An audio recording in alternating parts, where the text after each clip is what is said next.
Hello guys, welcome to my new blog. তো এটা হচ্ছে যাচ্ছি আজকে একটু বান্ধবীর বাড়িতে, পূজা আছে, কৃষ্ণ ঠাকুরের ভোগ দিবে তো তাদের বাড়িতে। তো তাই জন্য একটু রেডি হয়ে নিলাম ফটাফট। আর ও সকালে ফোন করছিল আর আমি ফোনটা ধরতে পাইনি, তো পরে ফোন করছে, তখন বললো যে আর 1-1.5 ঘন্টা হলে বেরোবো। তো রেডি হয়ে বেশি চলে আসলাম আমার ভাড়া দে ফটাফট রেডি হয়ে গেলাম।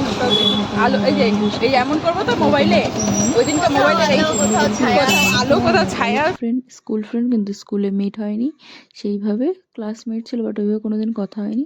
কলেজে এসে একদম একটা ভালো বন্ধু হয়ে তৈরি হয়েছি। তো তারপর এখানে ওদের বাড়ি চলে আসছি, আর ওর সাথে দেখা। 500 টাকা দিবে আমাকে ফটো তোলার জন্য নিমন্ত্রণ করছে। না না আমাকে ফটো তোলার জন্য নিমন্ত্রণ করছে, আমাকে ফোন ধরার জন্য। আর এই যে আমাদের মডেল। তারপরে এক এক করে সব বান্ধবীগুলো এখানে চলে এসেছে এবং সবাই মিলে ওদের বাড়িতে বসে অনেক গল্প আড্ডা হচ্ছে। তো এখানে যে সবাই মিলে অনেক কিছু চলতেছিল গল্প। তো এখানে ক্যামেরার মধ্যে কি বলছিল, আর আমার মোবাইলে হঠাৎ দেখছি এই ভিডিওটা রেকর্ডিংটা হয়েছে, বাট সাউন্ডটা হচ্ছে না কোনো একটা কারণে, হয়তো কেন জানি না। তো তারপরে এখানে সবাই মিলে অনেক মজা আড্ডা এখানে অনেক খেয়েছে।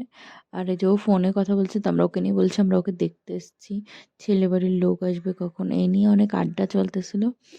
যাই হোক, তো তারপরে সেই মজা করতেছিলাম সবাই মিলে। তো তারপরে এখানে আরও কিছুজন চলে আসলো, আমাদের তারপরে জায়গা হচ্ছিল না। তো আমরা ওদেরকে বলতেছিলাম আমরা উপরে বসি, দাঁড়া দাঁড়া, আরও কী সব যে বলতেছিলাম এখন তুই দেখা তারপরে এখানে সবাই খেতে বসেছে একদম। আর এখানে মানে খেতে বসেছে, ভিডিও না করলে মনে হবে না, সবাই মিলে মাছদেরকে পরিবেশন করছিলেন নেহা। তো এখানেও মজা হচ্ছিল। তো যাই হোক, বলছিলাম তোর বাড়িতে খেতে এসেছি, তোকে দেখতে এসছে বলে। তো তারপরে খাওয়া দাওয়া করে একটু গল্প আড্ডা করে সবাই বেরিয়ে পড়লাম। আজকের জন্য এতটুকুই, দেখা হচ্ছে নেক্সট ব্লগে, টাটা।